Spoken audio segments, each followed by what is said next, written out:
Ocurrió ayer en el penal de Tacumbú. Un interno salió literalmente por la puerta grande. Se fugó por el portón. Así como quien no quiere la cosa, señores, yo no quiero estar más acá, me retiro, esta es mi cédula, chao.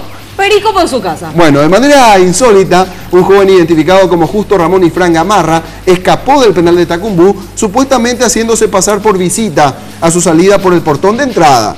La Dirección de Institutos Penales ya sumarió a 6 funcionarios que hacen controles de ingreso de personas, pues según las cámaras del circuito cerrado, muestran cómo horas antes del escape, a primeras horas de la mañana, 2 hombres ingresan en calidad de visitantes, tramando el plan de fuga del joven Justo Ramón Isfrán Gamarra.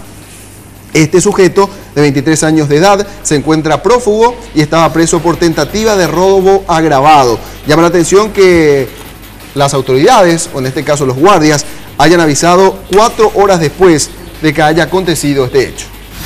Posteriormente hay una sala donde se registran los nombres, que es la sala de anotación, ¿verdad? O sea, que el sector de anotación. Ahí se registra a esta persona como si fuera una persona que viene de visitas. El interno Justo Ramón venía supuestamente de visita, realmente traía una cédula de identidad perteneciente a esta persona.